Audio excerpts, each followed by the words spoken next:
Bismillahirrahmanirrahim. Assalamualaikum warahmatullahi wabarakatuh. Alhamdulillahi ala ihsanih wa syukru lahu ala taufiqihi wa amtinanih.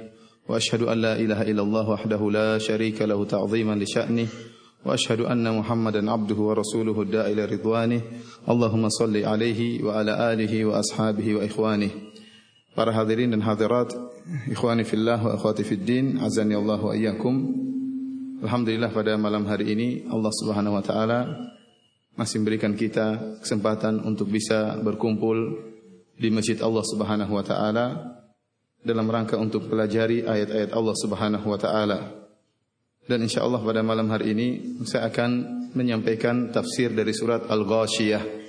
Surat yang rata-rata telah dihafalkan oleh kita ya, dan sering kita dengarkan dibacakan dan dilantunkan oleh para imam. Surat yang mengandung makna-makna yang sangat dalam. Oleh karenanya kita dapati Nabi sallallahu alaihi wasallam sering membacakan surat Al-Ghasyiyah pada munasabah-munasabah yang penting. Tatkala salat Jumat dibaca surat Al-Ghasyiyah. Demikian juga tatkala Idul Fitri maupun Idul Adha dibaca surat Al-Ghasyiyah. Yaitu Nabi sallallahu alaihi wasallam memilih kondisi-kondisi di mana tatkala kaum muslimin sedang berkumpul dengan jumlah yang banyak, lalu dibacakan surat ini. Kata para ulama, karena dalam surat itu Allah berfirman, "Fadzakir innama anta mudzakir." Berilah peringatan. Karena surat ini memberi peringatan kepada kaum muslimin, mengingatkan mereka akan adanya hari kiamat, mengingatkan mereka akan adanya hari kebangkitan. Bahwasanya di hari kiamat kelak manusia terbagi menjadi dua, fariqun fil jannah wa fariqun fis sa'ir. Sebagian masuk surga dan sebagian masuk neraka Jahannam. Dan di antara hal yang menakjubkan dari hari-hari perayaan kaum muslimin, kita tahu hari Jumat merupakan perayaan mingguan dan Idul Fitri dan Idul Adha adalah hari raya tahunan. Ya, di antara keistimewaan hari raya kaum muslimin, ya, bahwasanya hari raya tersebut seperti Idul Adha dan Idul Fitri dibuka dengan beribadah kepada Allah Subhanahu wa taala. Berbeda dengan perayaan umat-umat yang lain yang isinya hanyalah hura-hura, ya, isinya hanyalah bersenang-senang, bahkan seakan-akan lupa dengan akhirat. Tetapi perayaan kaum muslimin tidak. Pagi hari dibuka dengan sujud kepada Allah Subhanahu wa taala. Kemudian bahkan dalam salat tersebut dibacakan surat yang mengingatkan mereka akan adanya hari akhirat. Sehingga mereka tidak lalai bahwasanya ada hari raya, akan tapi hari akhirat juga ada. Hari kebangkitan juga ada. Kemudian di antara keistimewaan hari raya kaum muslimin, bahwasanya hari raya tersebut diadakan setelah kaum muslimin beribadah kepada Allah Subhanahu wa taala. Idul Fitri setelah kaum muslimin melaksanakan puasa bulan Ramadan, dan Idul Adha setelah kaum muslimin melaksanakan ibadah haji. Dan ini yang semakin menguatkan bahwasanya tidak ada perayaan tahunan dalam Islam kecuali cuma dua ini. Ya, kecuali cuma dua ini karena mengumpulkan ciri-ciri khusus yang tidak terdapat pada perayaan-perayaan yang lainnya.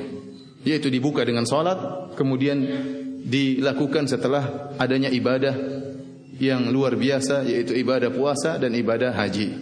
Para hadirin yang dirahmati oleh Allah Subhanahu wa taala, tatkala Nabi sallallahu alaihi wasallam membaca surat Al-Ghasyiyah di kumpulan kaum muslimin hari Jumat maupun Idul Fitri dan Idul Adha, menunjukkan pentingnya surat ini sehingga layak untuk didengar oleh kumpulan kaum muslimin yang begitu banyak. Dan insyaallah pada malam hari ini kita sama-sama berusaha mempelajari kandungan dari isi surat ini. Surat Al-Ghasyiyah adalah surat Makkiyah bittifaqil ulama. Surat Makkiyah artinya surat yang diturunkan oleh Allah Subhanahu wa taala kepada Nabi Muhammad sallallahu alaihi wasallam tatkala Nabi di fase Mekah sebelum berhijrah ke kota Madinah. Oleh karenanya kalau kita perhatikan surat-surat Makkiyah memiliki ciri khusus, yaitu surat-surat tersebut biasanya ayatnya pendek-pendek dan biasanya topik yang diangkat oleh Allah Subhanahu wa taala berkaitan dengan hari kiamat, dengan hari kebangkitan. Kenapa? Karena surat tersebut diturunkan kepada orang-orang kafir Quraisy yang mereka mengingkari adanya hari kebangkitan. Mereka percaya kepada Allah Subhanahu wa taala, namun mereka mengingkari hari kiamat. Mereka menyangka bahwasanya mereka tidak mungkin dibangkitkan. Mereka menyangka bahwasanya kalau mereka sudah menjadi tulang belulang, ya, sudah menjadi debu, maka Allah tidak akan bangkitkan mereka. Oleh karenanya, banyak dari topik surat-surat Makkiyah isinya tentang penetapan adanya hari kebangkitan, adanya hari persidangan.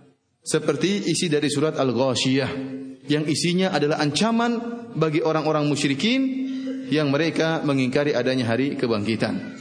Kita bacakan surat tersebut, A'udzubillahi minasyaitonirrajim, sambil berusaha mengambil faedah dari surat ini. Surat ini dibuka oleh Allah Subhanahu wa taala dengan firman-Nya, "Hal ataka haditsul ghasyiyah?" Sudah datangkah kepada engkau berita tentang Al-Ghasyiyah? Al-Ghasyiyah ada dua pendapat di kalangan para ulama. Pendapat pertama menyatakan Al-Ghasyiyah adalah nama dari neraka Jahannam. Kita tahu neraka Jahannam memiliki banyak nama, di antaranya Jahannam, di antaranya Jahim, di antaranya Nar, di antaranya Hutamah, ya, yang masing-masing nama menunjukkan makna yang sangat dahsyat. Di antara nama-nama neraka Jahannam adalah Al-Ghasyiyah. Sebagaimana Allah berfirman dalam Al-Qur'an, "Wa taghsha wujuhahumun nar." Maka pada hari tersebut wajah-wajah mereka dimakan oleh api neraka. Dan Al-Ghasyiyah diambil dari bahasa Arab artinya ghasyayan, yang artinya taghtiyah, artinya menutupi, meliputi. Artinya orang-orang yang diazab dalam neraka Jahannam, wajah mereka akan diliputi seluruhnya oleh api neraka Jahannam. Ini pendapat pertama.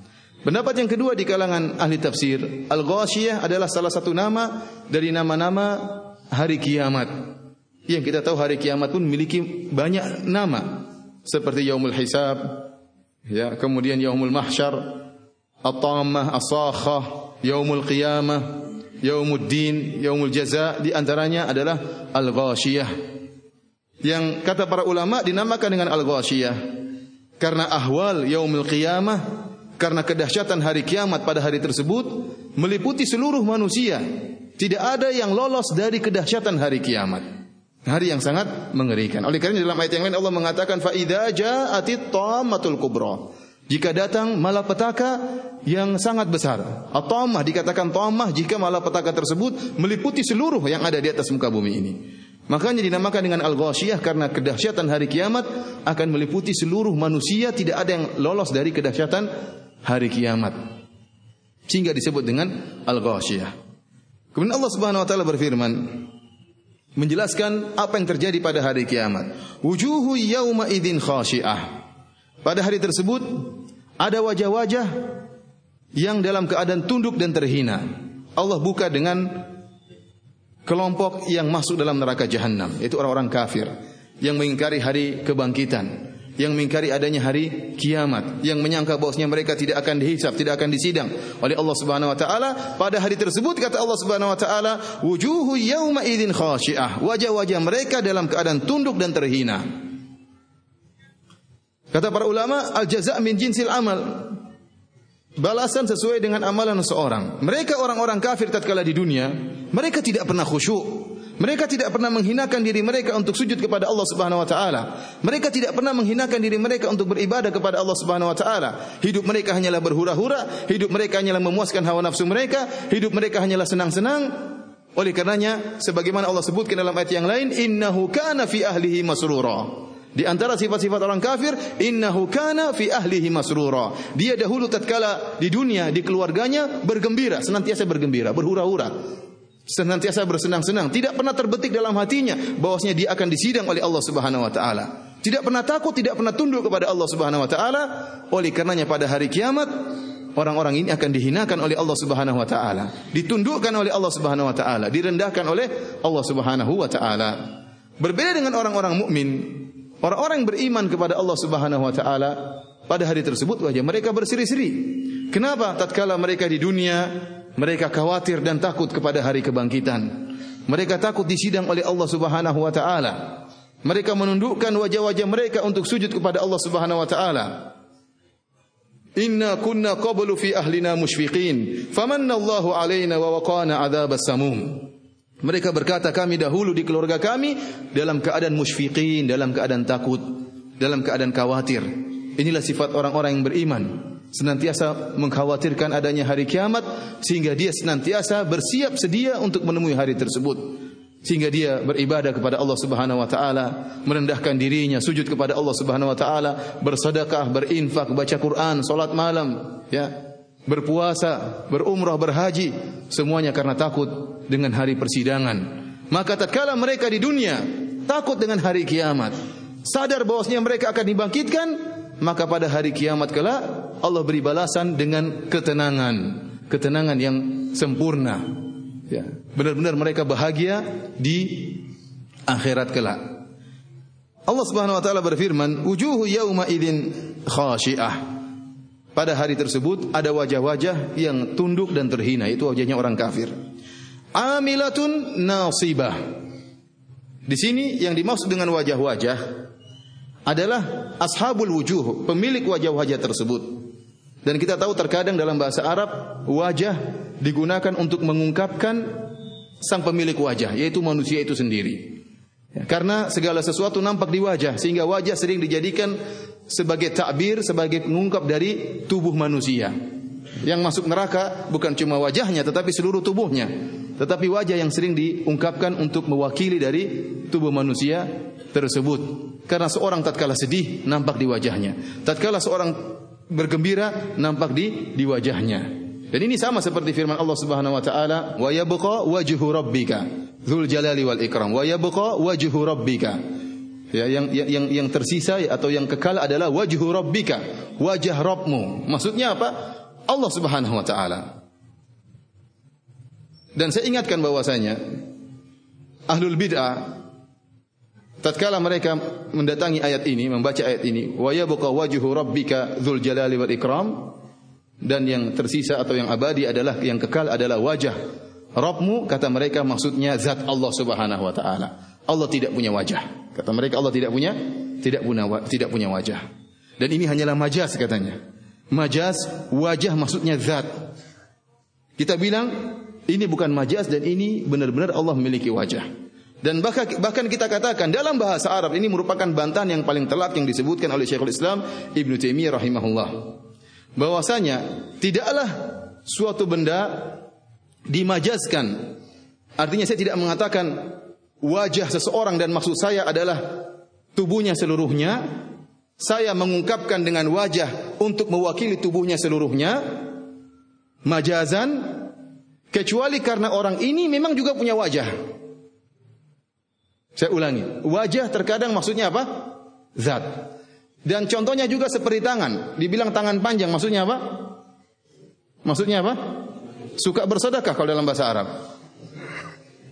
Suka bersedekah kalau bahasa Arab. Kalau bahasa Indonesia suka apa? Mencuri. Al-yad terkadang ditakbirkan untuk kekuatan, benar. Dan itu majaz. Yad maksudnya apa? Kekuatan. Tetapi kita tidak mungkin menggunakan majaz yad, tangan maksudnya kekuatan, kecuali kepada benda yang dia punya tangan asli. Sehingga kita bisa menggunakan tangan tersebut sebagai majaz dari kekuatannya. Seandainya benda tersebut tidak punya tangan, maka tidak bisa kita menggunakan majaz tersebut. Paham atau tidak? Saya rasa tidak paham. Saya ulangi. Kita terkadang mengungkapkan tangan sebagai kekuatan. Ini masalah semua sifat. Memang dalam bahasa Arab ada majaz. Majaz bahwasanya tangan artinya apa? Kekuatan. Namun tidak mungkin kita mengungkapkan tangan sebagai kekuatan kecuali kepada makhluk yang benar-benar punya tangan hakiki. Iya atau tidak?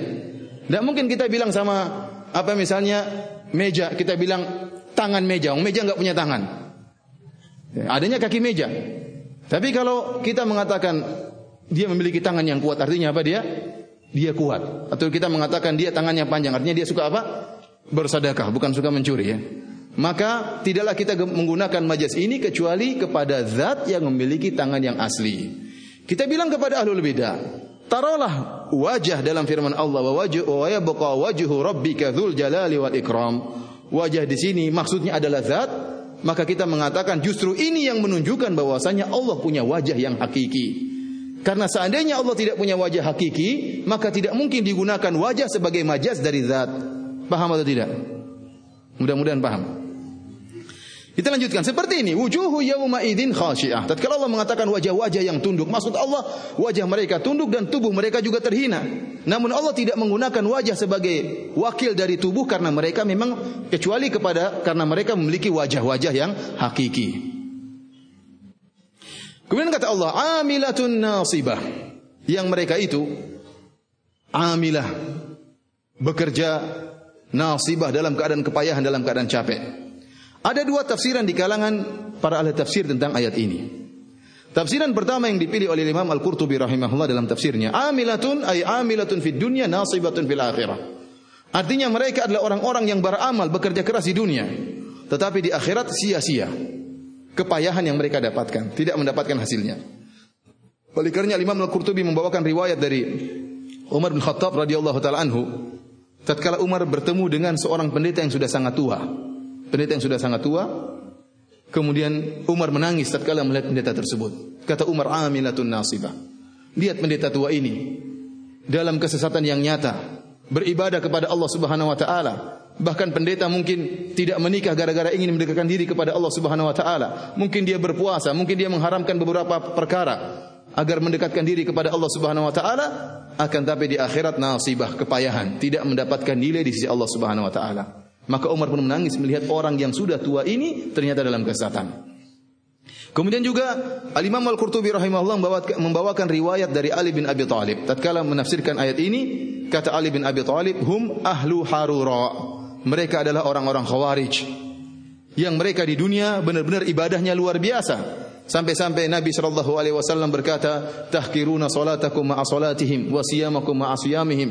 Kalian akan meremehkan, merasa minder jika membandingkan antara salat kalian dengan salat mereka. Wahai para sahabatku, kalian akan meremehkan puasa kalian jika dibandingkan dengan puasanya orang-orang Khawarij. Tetapi kata Nabi SAW, yamrukuna minad din kama yamrukus sahmu minar ramiyah. Mereka keluar dari agama ini sebagaimana keluarnya busur panah dari hewan mangsa, hewan yang ditembus anak panah. Artinya apa? Mereka beribadah luar biasa, namun di akhirat masuk neraka jahanam. Tasla naran hamiyah. Mereka masuk dalam neraka jahanam. Ini tafsiran pertama di kalangan ahlu tafsir, bahwasanya ayat ini cocok buat ahlul bid'ah. Ahlul bid'ah yang capek luar biasa beribadah di dunia, mengorbankan harta, mengorbankan tenaga, ya, namun mereka melakukan perkara-perkara bid'ah yang tidak diridhoi oleh Allah Subhanahu wa taala. Tidak pernah dicontohkan oleh Nabi SAW. Mereka menyangka akan mendapatkan hasilnya di dunia, di akhirat ternyata mereka di akhirat nasibah tasla naron hamiyah. Mereka kepayahan di akhirat dan mereka akan masuk dalam neraka jahanam.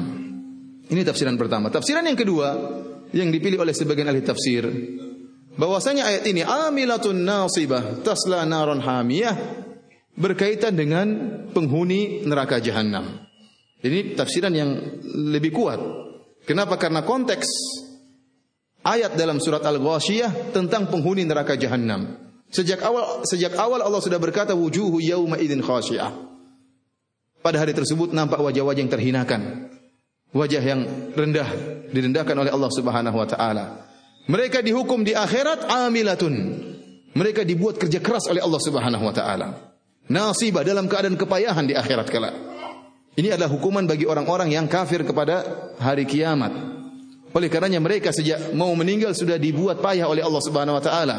Dicabut nyawa mereka dengan kasar, kemudian tatkala mereka dimasukkan dalam liang lahat, kemudian mereka disiksa oleh malaikat Munkar dan Nakir, disiksa oleh para malaikat.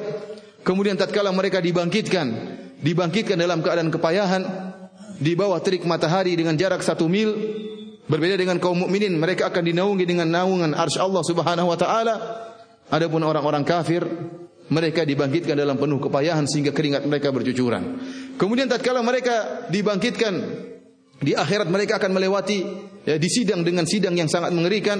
Kemudian mereka melewati sirat dalam keadaan sulit. Kemudian mereka disiksa dalam neraka jahanam, dibuat kerjaan-kerjaan yang merepotkan mereka. Di antaranya mereka akan diikat dengan rantai-rantai, ditarik oleh para malaikat, disuruh naik gunung yang tinggi. Disebutkan dalam sebagian riwayat oleh ahli tafsir, penduduk neraka jahanam amilatun, mereka bekerja keras, mereka disuruh naik gunung yang tinggi, gunung yang sangat licin. Sementara tatkala mereka hendak menempelkan tangan mereka kemudian melepuh, meleleh sehingga mereka terjatuh. Kemudian mereka disuruh naik lagi, dan demikian kerjaan mereka.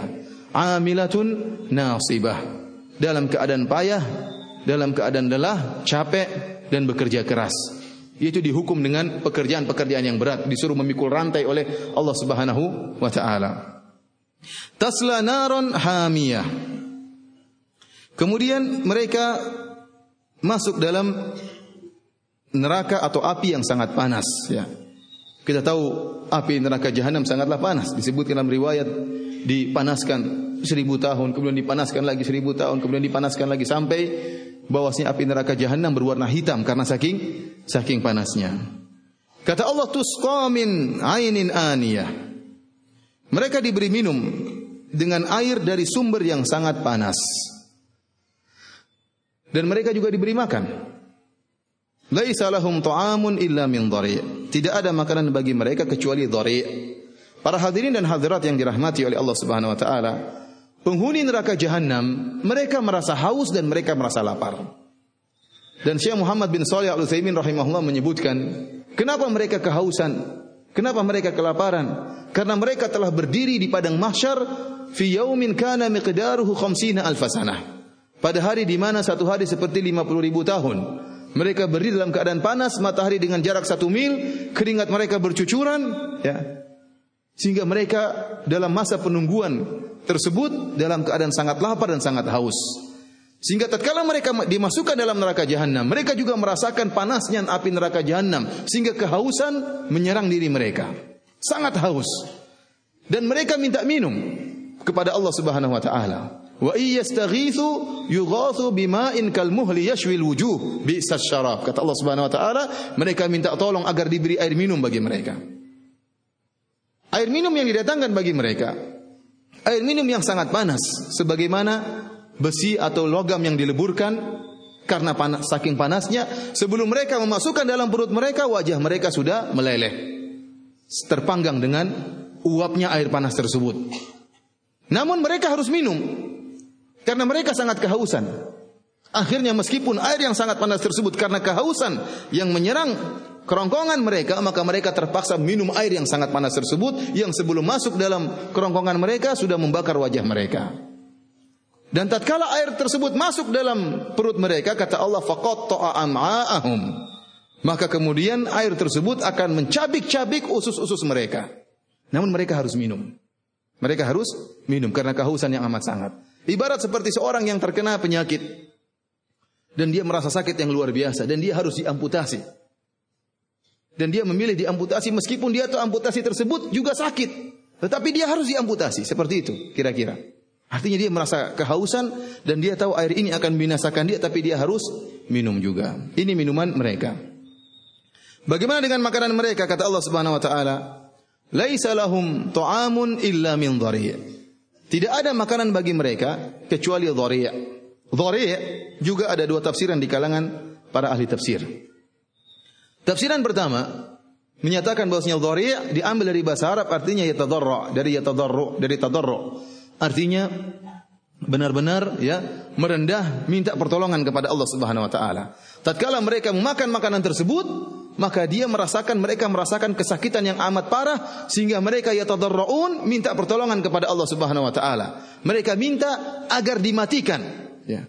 Mereka minta agar apa? Dimatikan. Begitu makan makanan yang begitu memayahkan diri mereka, menyakitkan tubuh mereka, makanan dimasukkan dalam perut mereka malah menyakitkan diri mereka sehingga mereka minta untuk dimatikan. Ya Malik liyaqdi alaina rabbuk qala innakum makithun. Kata mereka, wahai Malik, mintalah kepada Allah agar mematikan kami.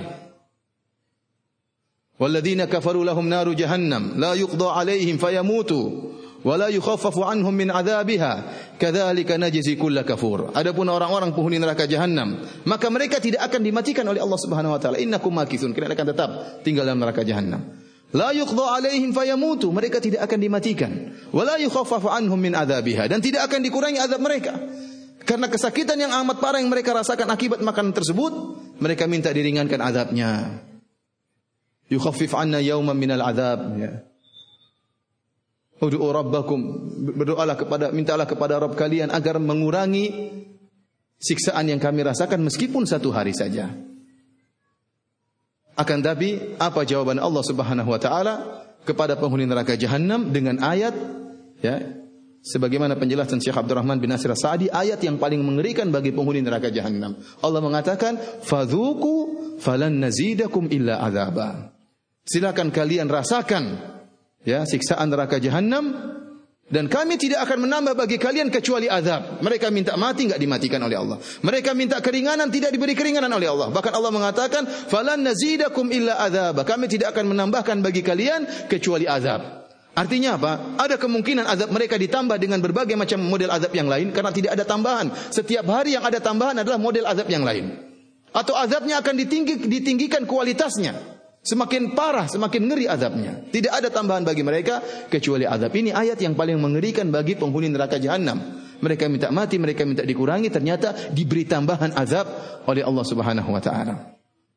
Ini tafsiran pertama di kalangan ahli tafsir, artinya mereka makan makanan yang buat mereka kesakitan dan yatadarraun kepada Allah minta agar dimatikan. Tafsiran yang kedua yang merupakan tafsiran mayoritas ahli tafsir baik Ibnu Katsir maupun Al-Qurtubi dan yang lainnya, dhari' adalah sejenis tumbuhan yang ma'rufah yang diketahui oleh orang-orang Hijaz, yaitu semacam tumbuh-tumbuhan yang berduri yang disebut dengan shibrik. Shibrik kalau dia lagi dalam keadaan basah, dalam keadaan kering namanya dhari'. Tumbuhan ini ya dijauhi oleh hewan-hewan, enggak ada yang memakan tumbuhan ini. Tumbuhan ini berduri, kemudian mengandung racun. Kalau dimakan oleh hewan, maka hewan tersebut akan menjadi kurus dan kesakitan. Oleh karena hewan ini jangankan dimakan oleh manusia, hewan pun tidak mau. Hewan pun menjauhi tumbuhan yang berduri ini. Tumbuhan ini di akhirat kelak akan menjadi makanan bagi penghuni neraka jahanam. Namun perlu kita ketahui, sebagaimana kaidah yang kita ketahui bahwasanya tidak ada yang sama antara dunia dengan akhirat kecuali hanya sekedar nama. Di surga, di dunia ada wanita, di surga ada wanita, tapi wanita dunia tidak sama dengan wanita surga. Di dunia ada anggur, ada apel, di akhirat ada anggur, namun tidak sama antara anggur dunia dengan anggur akhirat. Demikian juga dhari', buah yang berduri ini, yang beracun ini di dunia, tidak sama dengan dhari' yang ada di akhirat, yang ada di neraka jahanam. Hanya sekedar penamaan, tapi hakikatnya jauh berbeda. Laisa lahum ta'amun illa min dhari'. Tidak ada makanan bagi mereka kecuali dari dhari'. Para hadirin dan hadirat yang dirahmati oleh Allah Subhanahu wa taala, dalam ayat yang lain kata Allah Subhanahu wa taala, "Falaisa lahul yawma hahuna hamim wa la ta'amun illa min ghislin la ya'kuluhu illa al-khati'un." Kata Allah Subhanahu wa taala, "Wa la ta'amun illa min ghislin." Dalam ayat yang lain kata Allah, tidak ada makanan bagi mereka kecuali ghislin. Dalam ayat ini Allah mengatakan tidak ada makanan bagi mereka kecuali dhari'. Dalam ayat yang lain Allah menyebutkan bahwasanya makanan mereka adalah zakum, ta'amul athim. Allah sebutkan 3 model makanan yang akan dimakan oleh penghuni neraka jahanam. Bagaimana menjamak antara 3 model makanan ini? Yang masing-masing ayat kata Allah Subhanahu wa taala, laisa lahum ta'amun, tidak ada makan bagi mereka kecuali dhari'. Ternyata dalam ayat yang lain kata Allah tidak ada makan bagi mereka kecuali gislin. Adapun zakum, dalam hadis Nabi sallallahu alaihi wasallam mengatakan, "Lau anna qatratan minaz zakum qatarat ala ahli al-ard la afsadat alaihim ma'aishahum. Fa kaifa biman laysa yakunu ta'amuhu ghairahu." Kata Nabi sallallahu alaihi wasallam, kalau seandainya ada setetes dari zakum tertetes di atas muka bumi ini, maka tetesan ini akan merusak kehidupan seluruh penduduk muka bumi. Bagaimana dengan orang yang tidak memakan kecuali zakum, yaitu penghuni neraka jahanam? Waktu Nabi SAW menyebutkan ayat-ayat tentang zakum, maka Abu Jahal sombong. Dia mengatakan itu Muhammad menakut-nakuti kita dengan zakum. Kita akan makan zakum rame-rame. Kita akan makan apa? Zakum. Dia sombong. Dia tidak tahu bahwasanya zakum sangat mengerikan. Kita bisa bayangkan kalau kita hidup di suatu rumah, kemudian ada seekor tikus kecil, kemudian mati jadi bangkai. Kita enggak tahu di mana bangkainya. Kita enggak bisa tidur, enggak bisa makan karena bau busuk yang meliputi rumah kita. Mau tidur enggak enak, mau makan enggak enak, bau yang enggak hilang-hilang. Bagaimana dengan zakum yang setetes aja kalau jatuh di atas muka bumi, maka seluruh penghuni dunia dari timur sampai barat, dari utara sampai selatan tidak bisa tentram hidup mereka. Kenapa? Baunya sangat busuk. Bagaimana kalau itu dimakan oleh seseorang? Oleh karena Nabi sallallahu alaihi wasallam mengatakan, "Fa kaifa biman laisa yakunu ta'amuhu ghairahu?" Bagaimana dengan orang yang tidak punya makanan kecuali zakum? Bagaimana dia makan bau yang sangat busuk tersebut? Dari sini Al-Imam Al-Qurtubi rahimahullah berusaha menjamakkan ayat-ayat ini. Karena dalam ayat disebutkan tidak ada makanan bagi mereka kecuali dhari. Dalam ayat yang lain tidak ada makanan bagi mereka kecuali gislin. Gislin adalah cairan yang keluar dari ahlun nar. Apakah dari nanah mereka, dari borok mereka, dari kemaluan mereka, ya, dari kotoran mereka. Ini kotoran-kotoran yang keluar itu namanya gislin, itu dimakankan kepada penghuni neraka jahanam, makanan mereka. Sebagian ulama menjamakkan bahwasanya sebagaimana di surga ada darajat, ada tingkatan-tingkatan, demikian juga di neraka jahanam ada darokat, ada tingkatan-tingkatan. Ada tingkatan neraka jahanam yang penghuninya tidak dikasih makan kecuali dhari. Itu aja makanan tiap hari. Buah yang berduri. Ada tingkatan dari neraka jahanam, penghuninya tidak diberi makan kecuali gislin. Isinya nanah, borok, darah, ya, kotoran yang keluar dari kemaluan penghuni neraka jahanam, itu aja makanan mereka. Dan ada dari penghuni neraka jahanam, dari tingkatan neraka jahanam yang makanan mereka cumalah zakum. Ini cara penjamaan yang pertama. Ada penjamaan yang kedua yang menyatakan setiap penghuni neraka jahanam akan makan 3 makanan ini, tetapi waktunya berbeda-beda. Mungkin makan pagi hanya apa? Hanya dhari. Makan siang apa? Gislin. Terus terakhir makan apa? Makan apa terakhir? Makan malam atau makan sore? Di akhirat enggak ada malam. Di akhirat enggak ada malam. Ya ini sekedar artinya ada waktu-waktu tertentu mereka hanya makan, tidak ada makan kecuali apa? Dhari. Ada waktu tertentu tidak ada makanan yang disediakan bagi mereka kecuali apa? Gislin. Dan ada waktu tertentu tidak ada makanan yang disediakan bagi mereka kecuali apa? Zakum. Waliyadzubillah. Kemudian kata Allah Subhanahu wa taala, la yusminu wa la yughni min ju'. Dan makanan tersebut tidak akan mengemukkan badan mereka dan tidak akan juga menghilangkan rasa lapar, tapi semakin menjadikan mereka menderita. Air minum yang mereka minum akan merobek-robek usus-usus mereka. Bayangkan duri kita masukkan dalam perut kita, maka duri tersebut akan mencabik-cabik usus-ususnya, ya. Oleh karenanya tidak ada yang mereka makan kecuali semakin menyiksa mereka, dan mereka tahu bahwasanya benda-benda tersebut akan menyiksa, tapi mereka harus makan karena kelaparan yang mereka rasakan, ya. Lilitan usus yang mereka rasakan sangat parah sehingga mereka harus makan. Setelah itu Allah Subhanahu wa taala menyebutkan jenis manusia kedua, jenis kelompok manusia yang masuk surga. Setelah Allah menyebutkan tentang jenis kelompok manusia yang masuk neraka jahanam, Allah berfirman, wujuhu yawma idzin na'imah. Maka pada hari tersebut ada wajah-wajah yang berseri-seri. Sebagian ahli tafsir mengatakan na'imah diambil dari, ada kemungkinan diambil dari nu'umah, dari yan'umu, na'umu yan'umu yang artinya lembut. Wajah mereka lembut, halus, ya, yang merupakan tanda kebahagiaan mereka. Ada yang mengatakan na'imah diambil dari kenikmatan, artinya nampak kenikmatan di wajah mereka, berseri-seri. Kita bisa membedakan antara orang yang wajahnya lagi berseri-seri dengan wajah orang yang lagi sedih, ya. Ini wajah mereka berseri-seri. Kenapa? Bahwasanya di dunia mereka senantiasa bersusah payah, beramal soleh, merendahkan diri mereka kepada Allah Subhanahu wa taala, maka pada hari kiamat kelak tidak ada la khaufun alaihim wa lahum yahzanun. Tidak ada kekhawatiran, tidak ada kesedihan. Yang ada cuma wajah yang berseri-seri. Oleh karenanya luar biasa tatkala Allah berfirman, alal araiki yanzurun. Di antara ahli tafsir menyatakan, ya, innal abrara lafi na'im. Sungguhnya orang-orang yang abrar, orang-orang yang baik, lafi na'im, dalam kenikmatan, yaitu di surga kelak. Alal araiki yanzurun. Mereka bergembira memandang dan mereka berada di atas dipan-dipan mereka. Apa yang mereka lihat? Yanzurun, kata para ulama di sini maf'ul bihnya tidak disebutkan, sehingga mencakup segala keumuman yang menyenangkan mereka. Di antara hal yang membuat mereka senang, bergembira, wajah mereka bersenang-senang, mereka melihat wajah Allah Subhanahu wa taala. Ini kenikmatan yang luar biasa yang membuat mereka berseri-seri. Di antaranya mereka melihat berbagai macam kenikmatan yang mereka dihidangkan bagi mereka di surga. Ada apel, ada anggur, ada bidadari dengan jumlah yang banyak, berbagai macam model. Gimana tidak bergembira? Di antara kegembiraan, ala sururin mutaqabilin, mereka bertemu dengan saudara-saudara mereka. Kamu juga masuk surga ya? Masya Allah. Kamu juga punya bidadari. Artinya gimana? Antum punya teman lama, kemudian antum tidak ketemu, gembira atau tidak? Antum punya teman enggak ketemu lama, tahu-tahu ketemunya di pengajian, gembira atau tidak? Belum kalau ketemunya di surga, bagaimana tidak bergembira?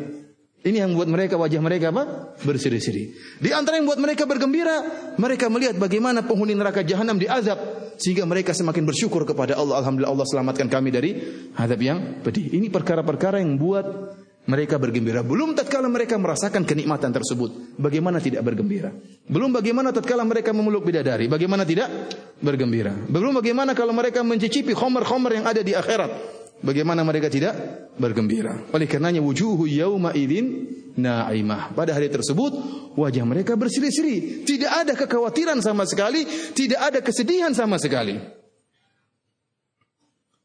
Kata Allah, li sa'yiha radiyah. Mereka puas, senang dengan usaha mereka. Selama ini mereka berusaha dengan penuh kecapean di dunia. Oleh karena Imam Ahmad mengatakan tidak ada istirahat kecuali kalau kakimu injak surga baru istirahat. Sebelum kaki kita menginjak surga enggak ada istirahat. Harus beribadah, harus beribadah. Entah salat, entah baca Quran, entah sedekah, lawan hawa nafsu, ya. Tidak ada istirahat kecuali kalau sudah sampai di surga. Di sa'iha radiyah, mereka ridha dengan apa yang telah amal soleh yang telah mereka lakukan. Allah nampakkan ganjaran-ganjaran dan pahala-pahala yang Allah hidangkan di akhirat kelak. Fi jannatin 'aliyah, mereka berada di atas surga yang tinggi. La tasma'u fiha laghiyah, dan engkau tidak akan mendengar di dalamnya perkataan yang tidak berguna, atau mereka tidak akan mendengar perkataan yang tidak berguna, perkataan yang sia-sia. Di akhirat enggak ada, di surga enggak ada. Kalau kita di dunia sering kita mendengar orang ngomongnya enggak enak, sering kita mendengar cacian, kita sering mendengar makian, kita sering mendengar penghinaan, perendahan. Terkadang sama teman kita, ngomong teman kita membuat hati kita sakit, perkataannya nyelekit, perkataannya pedis. Ini di surga enggak ada. Seluruh perkataan menyenangkan, seluruh perkataan menggembirakan. Bertemu dengan saudaranya di surga, perkataannya semuanya indah, semuanya menyenangkan. Ini menambah kebahagiaan di atas kebahagiaan. Fiha ainun jariyah, dan di surga ada mata air yang mengalir. Tentunya mata air di surga tidak sama dengan mata air di dunia. Kata Allah, fiha sururum marfu'ah. Di surga tersebut terdapat tahta-tahta atau singgasana-singgasana atau dipan-dipan yang diangkat tinggi. Ada dipan-dipan yang tinggi, ada singgasana-singgasana yang tinggi. Wa akwabum mawdu'ah, dan ada apa bahasa Indonesianya? Gelas-gelas yang terletak di dekatnya. Jadi orang kalau di surga, ikhwan, kalau antum masuk surga, antum tidak akan perlu kelelahan untuk mendapatkan kenikmatan. Berbeda dengan di dunia. Di dunia kenikmatan apa saja kita butuh usaha. Harus mungkin berdiri ngambil makanan, harus apa namanya? Ciduk makanan, ya. Mau apa saja usaha, ya. Mau dapat kenikmatan apa saja usaha. Mau punya mobil harus susah. Mau punya istri apalagi harus tengah mampus, ya. Apalagi mau kawin dua lebih gila lagi. Artinya semuanya susah, enggak ada yang gampang, enggak ada yang tersedia. Beda dengan di surga. Wa aqwabu mawdu', antum enggak usah jalan 2 meter untuk ngambil gelas, gelasnya sudah ada langsung datang sini depan antum. Apa yang terbetik di hati antum langsung muncul depan mata. Makanya Allah mengatakan yatufu alaihim ghilmanun mukhalladun. Bahwasanya apa berjalan di sekitar mereka apa? Ghilman. Yaitu pembantu-pembantu yang siap menghidangkan apa yang antum inginkan. Wa akwabum mawdu'ah. Gimana Ustaz? Dayang-dayang, ya. Terserah mau dayang-dayang mau apa. Intinya ada yang menyediakan. Wa akwabum mawdu'ah. Ya, jadi tidak perlu antum repot-repot. Makanya saya sering katakan di antara perbedaan antara kenikmatan dunia dan kenikmatan surga diperoleh tanpa ada rasa kepayahan sama sekali. Allah mengatakan kutufuha daniyah. Tangkai-tangkai pohon tersebut rendah. Jadi kita enggak perlu manjat pohon kalau ingin makan durian di sana. Duriannya langsung datang.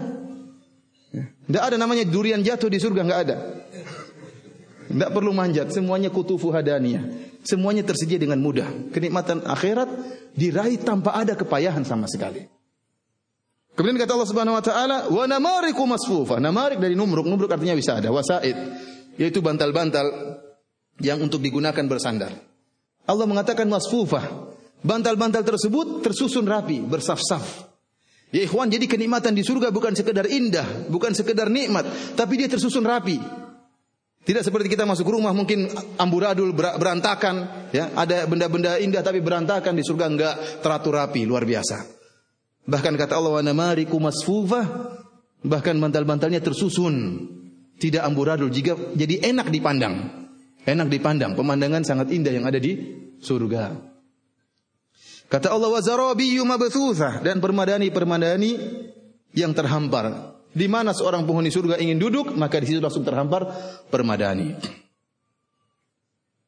Setelah Allah menyebutkan tentang penghuni neraka jahanam dengan azab yang dia rasakan, yang mereka rasakan, kemudian Allah menyebutkan tentang penghuni surga dengan kenikmatan yang mereka sebutkan.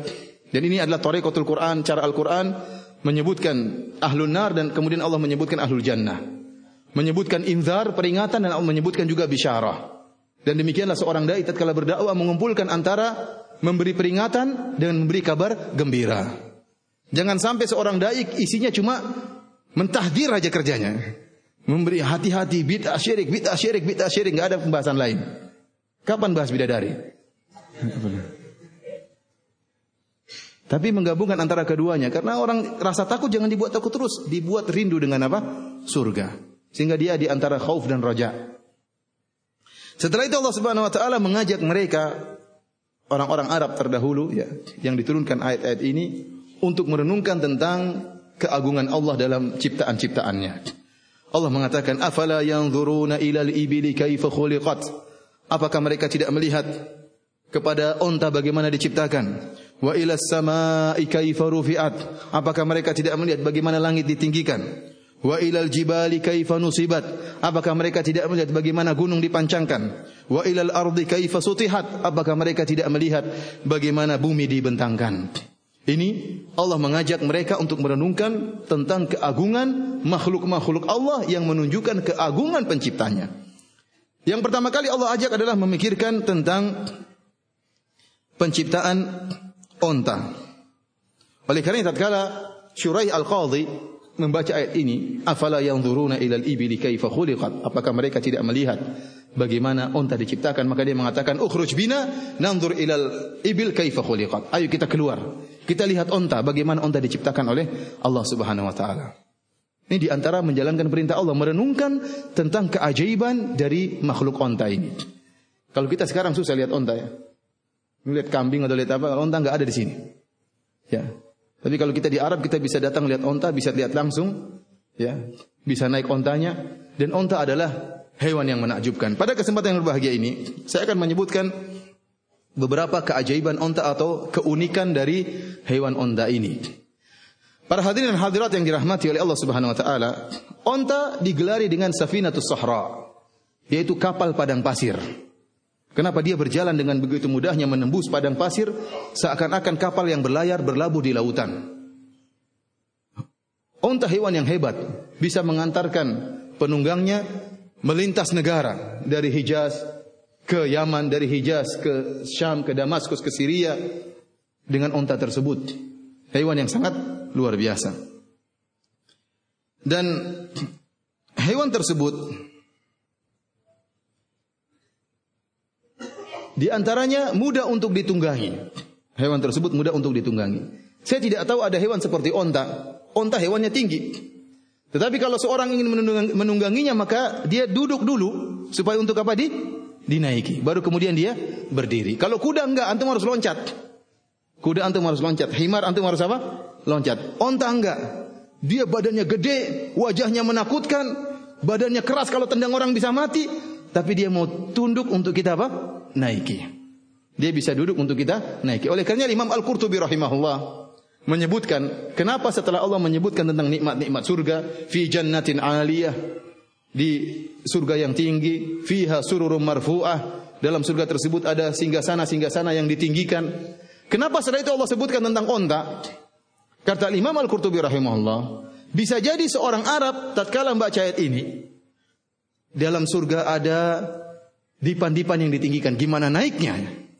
Dia bingung gimana naiknya. Oleh karena supaya menghilangkan ilbas ini, kerancuan ini, Allah menyebutkan tentang onta. Ya kalau kita sekarang disebutkan, kita enggak heran, kita bilang Allah bisa bikin eskalator sangat mudah. Allah bisa bikin lift di surga kalau Allah berkehendak, ya Allah menerbangkan mudah bagi Allah Subhanahu wa taala. Tapi orang Arab dahulu 1400 tahun yang lalu mungkin bingung. Maka Allah sebutkan tentang onta. Lihatlah onta. Onta yang tinggi, kalau mau dinaiki dia duduk dulu. Maka demikian pula singgasana yang tinggi tersebut mungkin tinggi, tapi kalau mau diduduki dia tinggal turun dulu, baru kita naik, dia naik lagi ke atas. Sama seperti apa? onta. Dan ini satu-satunya hewan yang seperti itu. Enggak ada hewan seperti apa? Seperti onta. Kemudian di antara keajaiban onta, ya. Tadi saya katakan bagaimana onta tubuhnya kuat tapi dia tunduk kepada manusia. Ada sebagian hewan yang seperti ini, yang kelihatannya sangar tapi apa? Baik kepada manusia. Ya. Kucing saja, saya kadang memikirkan tentang kucing. Kucing itu subhanallah, dia bukan macan kecil. Kalau dia macan kecil dia mungkin sangar, tapi dia kucing. Dia mudah, lembut sama manusia. Ya. Tidak seperti macan. Seandainya kucing itu buas seperti macan, wah ngeri kucing. Tapi Allah menjadikan kucing itu apa? Lembut. Padahal bentuknya taring-taringnya, kemudian cakarnya mirip dengan macan. Tetapi dia subhanallah lembut dengan manusia. Demikian juga onta. Meskipun kelihatannya keras, kemudian tebal, kemudian gempal, tetapi dia tunduk kepada manusia. Di antara keajaiban onta, sebagaimana disebutkan oleh Syekhul Islam Ibnu Taimiyah dalam kitabnya Bayan Talbisil Jahmiyah, satu-satunya hewan yang mengumpulkan 3 fungsi, yaitu susunya diminum, yang kedua makanannya, dagingnya dimakan, dan yang ketiga sebagai alat pengangkutan. Tidak ada hewan yang mengumpulkan 3 fungsi ini kecuali onta. Antum lihat sapi benar, sapi susunya diminum, dagingnya dimakan, tapi dia bukan alat angkutan, dia tidak ditunggangi, apalagi disuruh mikul barang-barang. Sapi enggak pernah demikian. Kuda pun demikian. Kuda susunya diminum, tapi tidak semua orang minum susu kuda. Ya. Apalagi saya sering dengar susu kuda liar. Ya. Susu kuda liar. Gimana tangkapnya kuda liar tersebut? Berarti susu kuda liar yang sudah dijinakkan. Ya. Susu kuda liar kok susunya bisa ditangkap? Atau susu kuda liar yang dulu kakeknya liar, sekarang dia sudah enggak. Siapa yang suka makan daging kuda? Orang jarang suka makan daging kuda. Memang dia ditunggangi, tapi dia tidak disuruh mikul barang-barang. Kuda tidak pernah dikenal sebagai hewan yang mikul barang-barang. Onta enggak. Onta ditunggangi dan bisa ngangkat ratusan kilogram di atas pundaknya. Oleh karena tidak ada hewan yang mengumpulkan 3 fungsi ini, kata Syekhul Islam Ibnu Taimiyah rahimahullah, kecuali onta. Susunya diminum, dagingnya dimakan, dan bisa digunakan untuk mikul barang-barang yang berat. Kemudian di antara keajaiban onta, Allah Subhanahu wa taala menciptakan onta dengan bulu yang tebal. Sehingga tatkala dia masuk di tengah padang pasir yang sangat panas, dia tidak kepanasan karena bulunya tebal. Dan kalau tatkala tiba di malam hari, musim dingin sekali di malam hari, dia pun tidak kedinginan. Kenapa? Bulunya tebal. Kemudian di antara keajaiban onta, dia punya punuk. Punuk onta itu bisa membawa makanan sekitar 40 kg dari semacam cairan minyak yang bisa digunakan untuk nutrisi onta tersebut. Kemudian dia punya cadangan minuman. Disebutkan onta kalau sudah sekali minum, sekali dapat sumber air, sekali sedot dia bisa minum 100 liter lebih ya. Antum sekali sedot enggak bisa antum. Onta sekali guluk bisa 100 liter masuk dalam tubuhnya. Cepat dia minum. Sehingga onta kalau dibiarkan 8 hari berturut-turut tidak makan dan tidak minum, dia kuat. Bahkan ada yang mengatakan 2 minggu jalan tanpa makan dan tanpa minum, dia kuat. Kenapa? Ada persediaan makanannya dan ada persediaan minumannya. Kemudian di antara kehebatan onta dibuat kuku-kukunya kokoh. Sehingga tatkala dia jalan di padang pasir, meskipun pasir yang tebal-tebal, dia tidak pernah tergaek, tidak pernah macet, enggak pernah macet di jalan. Beda kalau mobil baru masuk padang pasir muter-muter banyak enggak bisa jalan. Onta enggak, dia bisa jalan lagi, ceklek artinya apa? Kalau sapi mungkin keprosot ya, kalau onta enggak ya. Makanya kukunya dimodifikasi oleh Allah sehingga apa? Bisa jalan terus meskipun dia mikul ratusan kilo di atas pundaknya. Oleh karena tatkala ada seorang sahabat datang menemui Nabi sallallahu alaihi wasallam bertanya tentang ada kambing yang hilang, dia temukan di jalan. Maka kata Nabi sallallahu alaihi wasallam, "Hiya laka aw li akhika aw li dhi'ab." Kata Nabi sallallahu alaihi wasallam, kambing itu milikmu, boleh kau ambil, atau kalau kau tidak ambil, wali akhika, akan diambil oleh orang lain, saudaramu.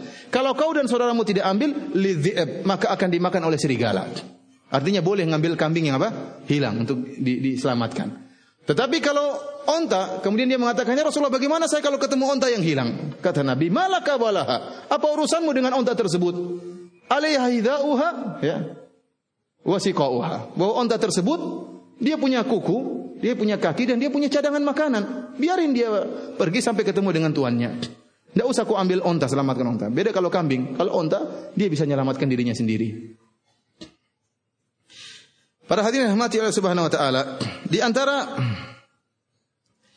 kelebihan onta yaitu onta memiliki kelopak mata yang tembus pandang. Sehingga tatkala dia berjalan di tengah padang pasir kemudian ada badai debu, dia masih bisa melihat meskipun merem. Kalau antum enggak bisa, buka sedikit masukkan apa? Debu. Onta dia bisa nutup mata sambil apa? Jalan. Kemudian di antara kehebatan onta, kakinya tinggi. Kakinya apa? Tinggi dari badannya.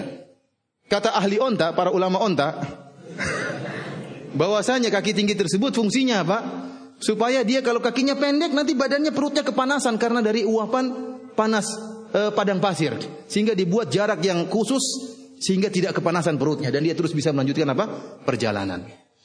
Kemudian di antara kehebatan onta, ciptaan onta, onta sejak lahir memiliki di sebagian tubuhnya kulit-kulit yang tebal. Seperti di kakinya, di lututnya, di bagian betisnya. Kenapa? Supaya kalau dia duduk di pasir dia tidak kepanasan. Kenapa? Kulitnya tebal. Dan ini bukan hasil latihan. Bukan seperti manusia, dia mungkin kulit kepalanya tipis kemudian dia push up tiap hari mukul ninju akhirnya jadi gempal. Enggak, onta sejak awal sudah gempal. Sejak lahir sudah kulitnya apa? Gempal. Allah sediakan menciptakan bentuk dia seperti itu sehingga kalau dia lagi duduk di padang pasir dia tidak kepanasan. Kemudian di antara kehebatan onta dibuat oleh Allah lehernya tinggi. Lehernya apa? Panjang. Ya. Kenapa bisa demikian? Karena leher panjang ini bukan sia-sia dibuat demikian, tapi ada fungsinya. Kata ulama onta, bahwasanya fungsi dari leher yang panjang tersebut sebagai dongkrak. Bagaimana? Onta sekarang dia duduk. Waktu duduk ditaruh barang 100 kilo, 200 kilo. Bagaimana cara dia bangun? Kepalanya dongkrak dulu. Baru kemudian badannya naik. Seandainya kuda antum taruh barang gitu nggak bisa goyang dia. Kuda sudah prek sudah nggak bisa, gimana ngangkatnya nggak bisa. Onta enggak, kepalanya dulu atas sudah jadi dongkraknya baru kemudian badannya naik. Itu fungsi kenapa lehernya onta apa? Panjang.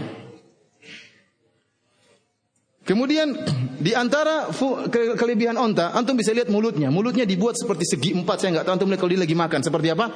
Sehingga duri pun bisa dia makan.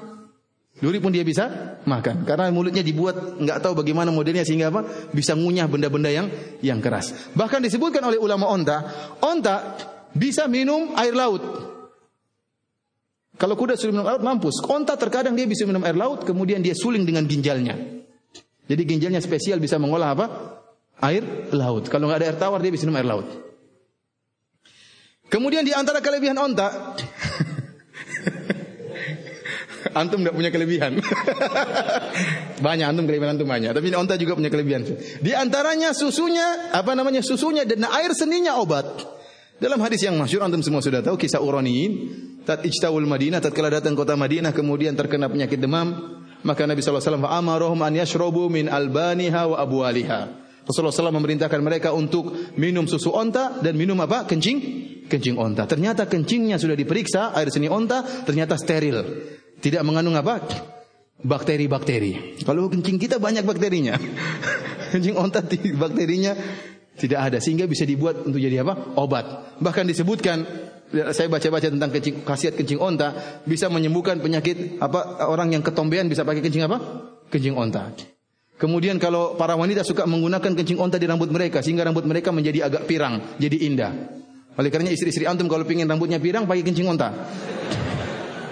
Manjur insyaallah ya. Ini di antara kelebihan.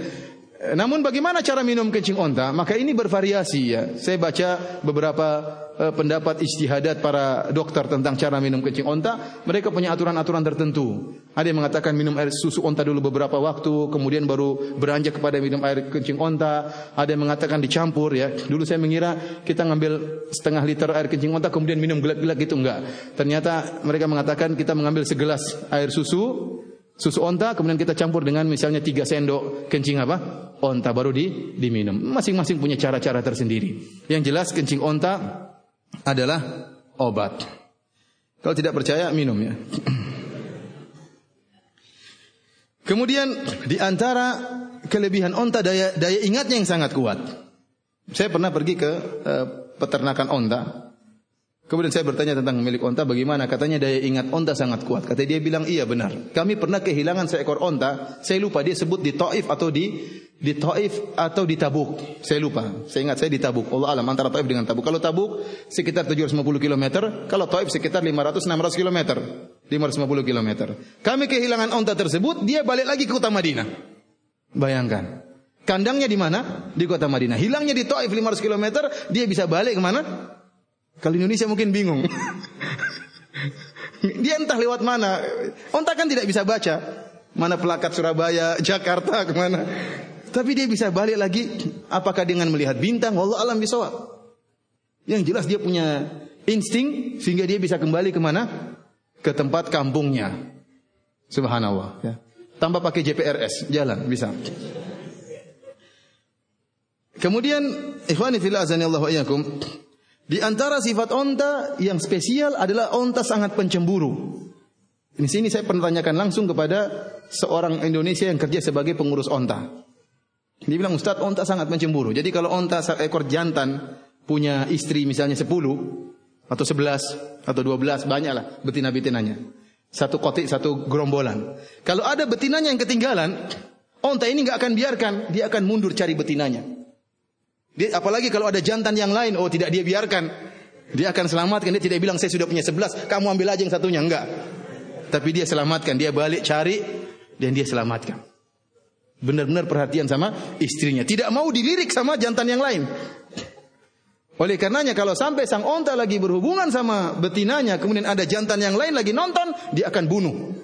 Dia akan bertengkar sampai tewas salah satunya. Ini bagaimana kecemburuan apa? Onta.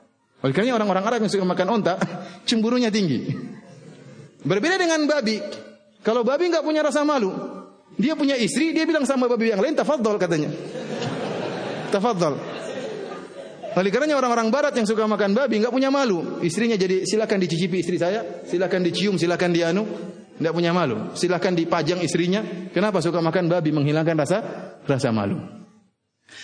Dan yang terakhir para hadirin rahmati Allah Subhanahu wa taala, ya, nanti selebihnya antum bisa tanya sama ulama onta, ini sekedar sebagian. Yang terakhir bahwasanya onta, ya, kalau dibaikin maka dia baik. Onta itu subhanallah dirawat sedikit, dikasih makan, tapi dia patuh sama tuannya. Diajak jalan beratus-ratus kilometer mau, diperah susunya dia mau, bahkan disembelih juga dia mau. Tapi kalau dia disakiti, terkadang dia pendendam. Dia pendendam. Oleh karenanya banyak kejadian di Arab orang mati gara-gara apa? Onta. Dia disakiti mungkin tanpa alasan, maka dia ingat. Dia tidak balas seketika itu, dia ingat, ini anak pernah sakiti saya.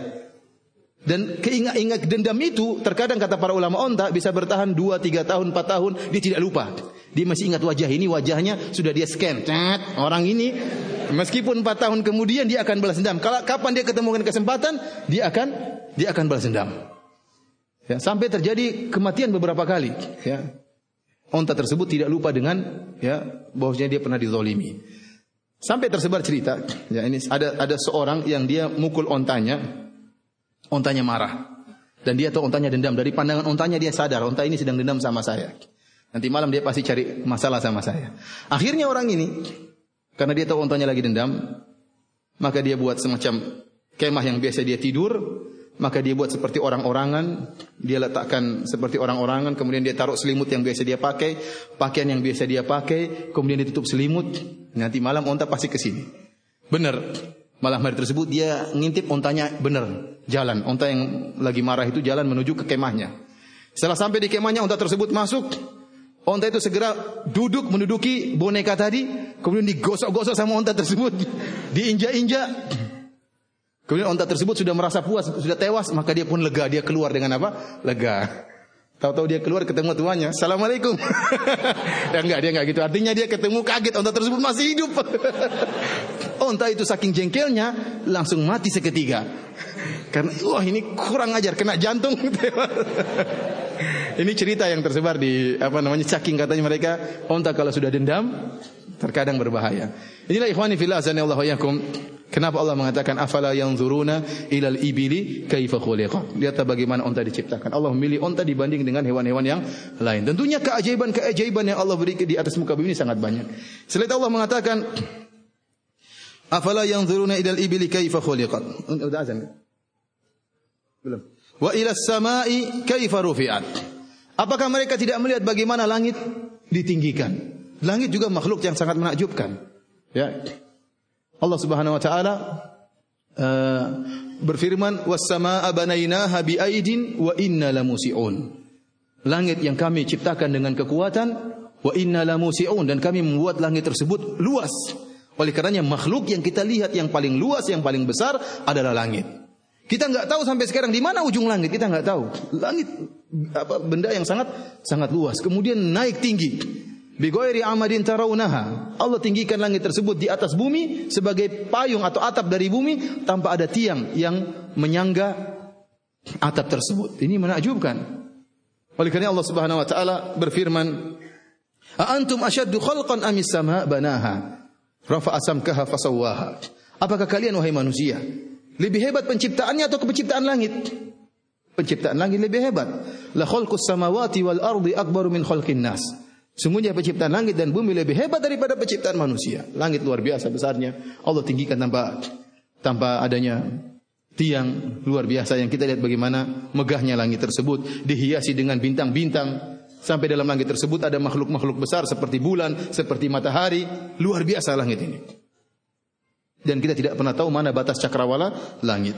Kata Allah Subhanahu wa taala, "Wa ilal jibali kaifa nusibat." Dan apakah mereka tidak melihat bagaimana gunung dipancangkan oleh Allah Subhanahu wa taala, ditegakkan oleh Allah Subhanahu wa taala? Kata Allah, "Wal jibala autada." Kami jadikan gunung-gunung tersebut sebagai watat, sebagai pasak-pasak. Kita tahu kalau kita mau bikin kemah, kita ambil pasak atau ambil paku, kemudian kita pukulkan, kita paku tersebut sampai paku tersebut sudah agak dalam, baru kita ikatkan tali. Kemudian kita ambil pasak yang lain, kita pakukan, kita pukulkan, kita palu, sudah agak dalam kita ambil tali untuk meninggikan kemah tersebut. Demikianlah kondisi gunung. Gunung itu bukan gundukan batu di atas tanah, tapi ternyata Allah menjadikan autada seperti pasak.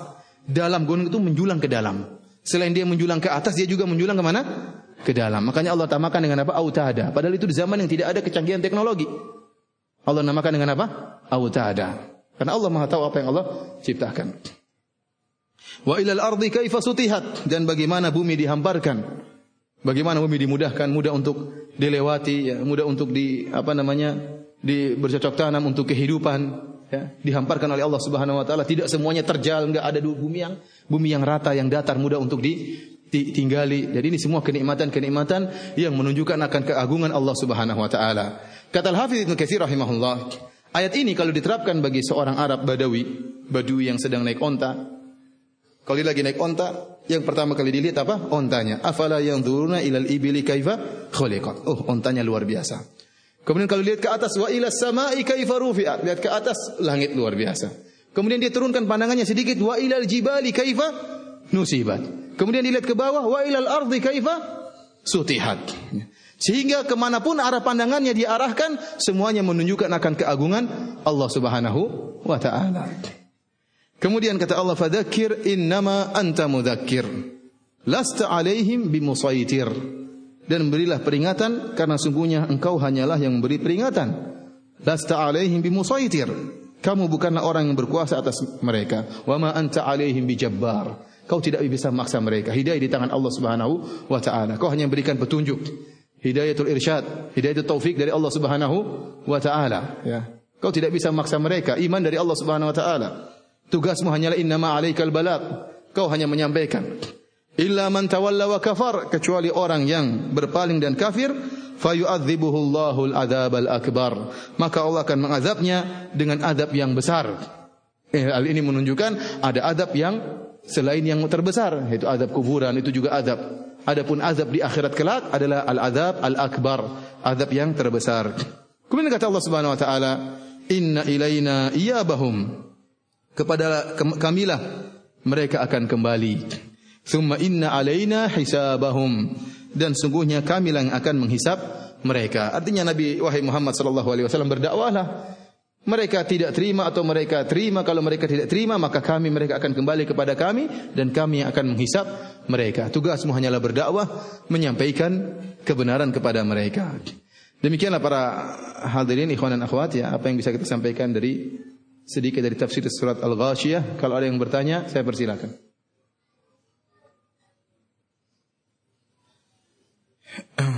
Ikhwani fillah, akhwati fiddin, azanillahu wa iyyakum.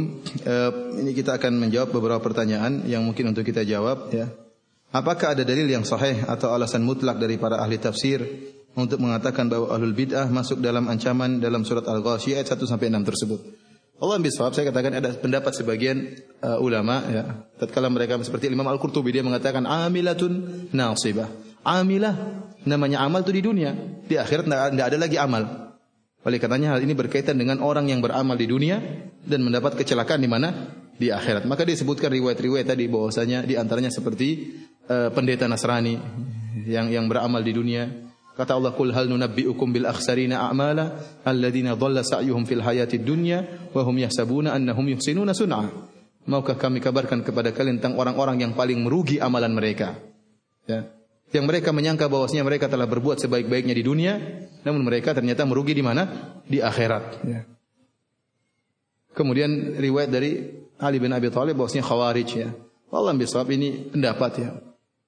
Adapun dalil secara mutlak, wallahu alam bisawab. Tapi saya katakan tadi konteks dari ayat berkaitan dengan apa? Penghuni neraka Jahannam. Jadi seluruhnya pembicaraan tentang penghuni neraka Jahannam. Amilah, mereka bekerja, artinya mereka dibuat kerja berat di akhirat kelak di neraka Jahannam. Di antaranya idil aghlalu fi a'naqihim wasalasilu yushabun thumma fin nari yusjarun. Ya, mereka memikul belenggu-belenggu, mereka diikat rantai-rantai besi diikatkan kepada mereka. Dan ini gerak, bagaimana mereka bergerak. Kemudian mereka disuruh untuk naik di atas gunung yang terjal sebagaimana dalam riwayat disebutkan oleh tafsir.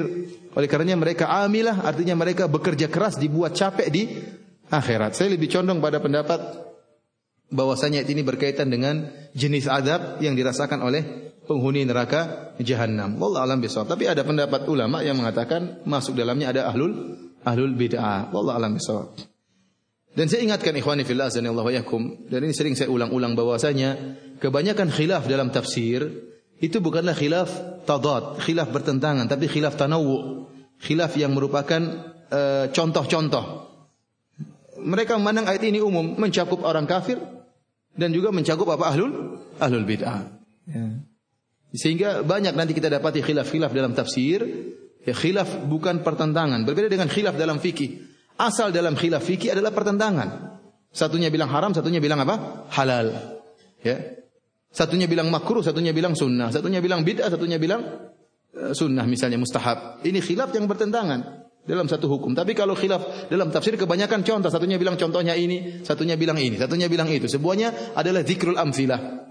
Ya, contoh-contoh karena semua lafal-lafal tersebut masuk dalam keumuman ayat yang sedang mereka tafsirkan. Inilah makanya saya katakan khilaf dalam tafsir kebanyakan khilaf tanawwu, bukan khilaf tadad. Ustaz, kenapa kalau kita makan daging onta wudu kita batal? Wallahu alam bisawab. Nabi bilang demikian. Ya. Saya tidak tahu sebabnya dan sebagian ulama menyebutkan sebab-sebab tapi tidak ada dalilnya secara khusus yang tegas menyatakan itu sebab kenapa makan daging onta ya batal ya. Tapi lihatlah onta menakjubkan demikian. Kita enggak tahu apa sebabnya, yang jelas Nabi menyuruh kalau makan daging onta maka berwudu lagi. Apakah kencing onta bisa menyembuhkan segala penyakit? Tidak ada dalilnya. Tidak ada dalilnya. Ya, tentunya dia menyembuhkan penyakit-penyakit tertentu, ya. Tapi kalau menyembuhkan segala penyakit, saya tidak menemukan dalilnya. Jangan sampai kemudian antum kepala pusing kemudian minum apa? Sakit kencing onta ya.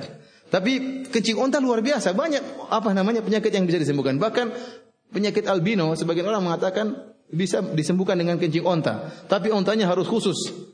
Saya lupa onta jantan atau onta apa, begitu umurnya sekian. Pokoknya onta khusus kencingnya itu apa? Buat penyakit albino yang putih-putih itu. Jadi tentunya para dokter sedang meneliti khasiat-khasiat dari apa?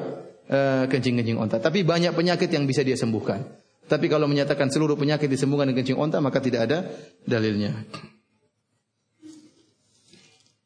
Ustadz, bagaimana dengan dosa-dosa kita terhadap sesama manusia? Bagaimana cara menebus kesalahan-kesalahan kita terhadap orang lain di masa lalu, di mana kita sudah tidak bisa bertemu lagi untuk minta maaf? Mohon solusinya. Oleh karena ikhwan, hati-hati. Kalau kita berdosa antara kita dengan Allah Subhanahu wa taala, maka Allah Maha Pengampun lagi Maha Penyayang. Seorang jika bertaubat dengan taubatan nasuha, maka Allah akan mengampuni antara dia dengan Allah. Jika dosa antara dia dengan Allah. Jadi masalah antara dosa antara dia dengan manusia. Asalnya setiap manusia pelit, dia ingin mendapatkan kebaikan. Kalau kita bertemu di akhirat, maka dia akan menuntut kesalahan kita. Dia ingin mengambil kebaikan-kebaikan kita. Antum lihat tatkala di akhirat, yauma yafirrul mar'u min akhihi wa ummihi wa abi wa sahibati wa bani. Kakaknya dia tinggalkan, istrinya dia tinggalkan, anak tidak dia pedulikan. Kenapa? Dia ingin menyelamatkan diri. Likulli imri'in minhum yauma idzin sya'nu yughni. Masing-masing akan sibuk dengan urusannya, masing-masing siap disidang oleh Allah Subhanahu wa taala. Bagaimana dia tidak minat, bagaimana dia tidak tamak dengan kebaikan orang lain. Kalau dia tahu ada orang lain yang pernah berbuat dosa sama dia, maka dia akan beruntung pada hari tersebut. Kenapa? Tidak ada dirham wala dinar, tidak ada. Dia ingin mengambil kebaikan kita. Oleh karenanya hati-hati. Seorang jaga diri, jangan sampai dia menyakiti hati orang lain, jangan sampai dia mencerca orang lain, jangan sampai dia menzalimi orang lain. Karena urusannya di akhirat. Sampai-sampai Nabi SAW mengatakan, "Man kana li akhihi madlamah falyatahallalhu minhu al-yawm qabla alla yakuna dinar wala dirham." Atau kama qala Nabi SAW, barang siapa yang memiliki kezaliman kepada saudaranya, maka minta dihalalkan sekarang sebelum tiba hari kiamat, tidak ada dinar, tidak ada dirham. Bayarannya dengan apa? Bayarannya dengan hasanat. Bayarannya dengan hasanat. Dan setiap kita tatkala di akhirat kelak butuh dengan hasanat. Tapi kalau kondisinya demikian, orang yang telah kita zalimi tidak bisa kita ketemukan, maka tidak ada jalanan kecuali kita banyak mendoakan dia agar Allah mengampuni dosa-dosanya. Dan kita berharap dengan banyaknya kita mendoakan dia, Allah akan mengampuni kita. Allah akan mengampuni kita. Padahal hukum asalnya kita akan disidang pada hari kiamat. Oleh karena sampai-sampai Imam Ibnul Qayyim rahimahullah tawakaf pembahasannya panjang lebar tatkala membahas tentang orang yang dibunuh oleh orang lain. Kalau ada seorang membunuh orang lain secara zalim, maka terkumpul pada orang ini 3 tuntutan. Pertama tuntutan Allah, yang kedua tuntutan ahli keluarga sang mayat, dan yang ketiga tuntutan sang mayat. Dia melanggar perintah Allah karena membunuh seorang muslim tanpa hak, maka dia berdosa dengan dosa yang sangat besar. Tapi ini mungkin Allah maafkan. Dia berdoa kepada Allah, maafkan saya, Allah maafkan. Kemudian dia mungkin bisa mendapatkan ampunan dari penghuni, dari keluarga sang mayat. Dia bayar uang yang banyak, bayar diyah yang banyak, maka diampuni oleh keluarga sang mayat. Tapi bagaimana dengan yang ketiga, sang mayat yang terbunuh? Bagaimana dia tahu sang mayat akan mengampuni dia? Bukankah sang mayat ini di akhirat kelak akan menuntut dia? Ini yang jadi masalah, kata Ibnu Qayyim rahimahullah, sampai ulama khilaf tentang masalah ini. Karena berkaitan dengan hak orang lain. Tapi kata Ibnu Qayyim rahimahullah, jika dia benar-benar bertobat, kemudian mohonkan ampunan kepada sang mayat, artinya benar-benar bertobat dengan tobat nasuh, maka kebanyakan dalil menunjukkan bahwasanya dia juga akan diampuni oleh Allah Subhanahu wa taala. Namun perkaranya tidak seringan bagaimana jika dosanya antara dia dengan Allah Subhanahu wa taala. Oleh karena ikhwan, kalau kita berbuat dosa, kita jangan berbuat dosa, tapi kalau kita berbuat dosa, usahakan jangan sampai dosa tersebut berkaitan dengan hak orang lain, karena urusannya di akhirat kelak. Allah menyatakan, perhatikan bagaimana onta diciptakan. Onta hanya ada di daerah Timur Tengah. Bagaimana kita bisa mempraktekkan ayat ini? Masuk ke Mbah Google tanya. Lihat langsung mungkin susah. Tapi kalau antum bisa umrah, bisa hajian, antum bisa melihat onta, bisa bertatap muka dengan onta. Onta alhamdulillah hewan yang makluf, yang jinak, tidak liar tidak liar. Antum bisa langsung minum susu onta, bisa ketemu onta langsung, Kemudian bagaimana langit ditinggikan? Untuk ini juga perlu pengetahuan yang cukup. Apakah yang dapat kita ambil manfaat dari ayat ini tanpa kita tahu hakikatnya? Tatkala Allah mengatakan wa ila samai kaifa rufi'at, dan apakah mereka tidak melihat kepada langit tatkala ditinggikan? Ayat ini diturunkan 1400 tahun yang lalu. Jadi untuk mengetahui keagungan langit tidak perlu antum perlu teleskop. Zaman dulu orang, langit luar biasa, sudah cukup untuk menjadikan orang itu kagum terhadap pencipta langit tersebut. Apalagi zaman sekarang, kalau orang punya teleskop, punya alat-alat yang canggih, kemudian dia tahu ternyata cakrawala luar biasa, ternyata galaksi Bima Sakti yang kita tempati ini ternyata satu dari beberapa galaksi, atau dia tidak tahu bagaimana luas langit, dia semakin yakin bagaimana pencipta alam semesta ini enggak mungkin terjadi dengan sendirinya. Tidak mungkin terjadi dengan sendirinya. Oleh karenanya orang-orang yang berusaha membuat teori-teori fisika, dan banyak orang-orang yang fisikawan, ahli fisika, ahli sains, akhirnya terjebak dalam ateisme, menolak adanya Tuhan. Tatkala mereka menemukan eksperimen-eksperimen, rumus-rumus, ternyata alam semesta diciptakan dengan teori ini, teori Big Bang, teori yang lainnya, sehingga mereka seakan-akan menyatakan alam tercipta dengan sendirinya. Mereka lupa bahwasanya, taruhlah mereka seperti mereka punya teori. Alam semesta bagaimana ciptaannya? Katanya dengan teori Big Bang. Katanya ada 2 planet besar, kemudian satunya meledak, akhirnya jadi planet kecil yang mengitari apa? Planet besar ini. Jadilah tata surya atau yang lainnya. Kita bilang, kalaupun ada teori seperti itu, justru antum harusnya yakin adanya Tuhan pencipta. Dari mana datangnya 2 planet ini? Terus jadi tidak ada tiba-tiba menjadi ada, kan harus ada yang mengadakan. Kemudian yang satunya kok bisa meledak? Siapa yang meledakkan? Tanpa ada sebab. Tidak mungkin bisa meledak tanpa ada sebab. Mereka selalu mengatakan kebetulan, kebetulan dan kebetulan. Jadilah kebetulan adalah Tuhan mereka. Karena mereka tatkala tidak bisa menjawab pertanyaan, kata mereka kebetulan, kemudian satunya meledak. Ya, bagaimana kebetulan tadi? Kenapa tidak dua-duanya meledak sekalian? Kemudian dari mana datangnya 2 materi ini? Seperti mereka dulu saya pernah belajar di waktu SMA. Mereka mengatakan proses terjadinya hewan di atas muka bumi, katanya ada lautan, kemudian entah ada semacam senyawa kimia amonia, kemudian terkena petir, kemudian terjadi proses kimia, jatuhlah di lautan, terjadilah hewan-hewan dari binatang-binatang kecil, akhirnya melebar, ada yang jadi ikan paus, ada yang jadi ikan hiu, ada kemudian menjadi apa? Kura-kura, ada yang keluar jadi manusia, ada yang jadi monyet. Ini si dongeng, anak saya saja nggak percaya. Anak saya saja tidak percaya dengan dongeng ini. Taruhlah itu benar teori tersebut. Taib, siapa yang menyediakan air lautnya? Siapa yang menyediakan senyawa amoniak tersebut? Siapa yang menyediakan petirnya? Dari mana datangnya? Kalaupun teori itu benar. Oleh karena seharusnya orang tatkala melihat keagungan alam semesta semakin yakin bahwasanya ada pencipta alam semesta ini. Enggak mungkin terjadi dengan tiba-tiba dengan kebetulan-kebetulan. Enggak mungkin kebetulan terus.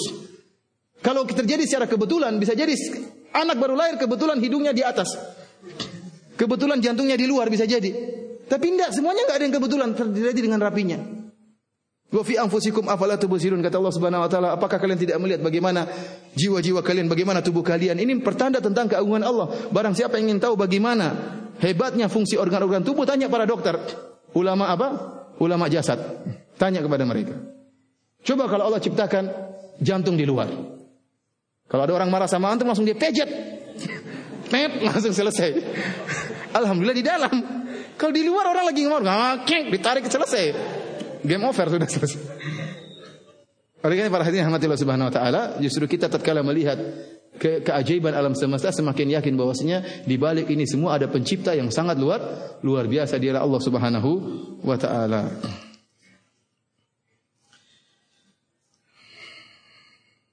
Demikianlah para hadirin rahmatillah subhanahu wa ta'ala, sebagian apa yang bisa saya jawab, yang lainnya bisa ditanyakan kepada ustaz-ustaz yang lainnya. Yang benar datang dari Allah Subhanahu wa taala, yang salah beribadah sendiri. Semoga Allah mengampuni dosa-dosa kita, dan sebagaimana Allah mengumpulkan kita di masjid ini, semoga Allah kumpulkan kita di surganya kelak bersama Nabi sallallahu alaihi wasallam dan para sahabatnya. Wabillahi taufik. Assalamualaikum warahmatullahi wabarakatuh. Subhanakallah bihamdika.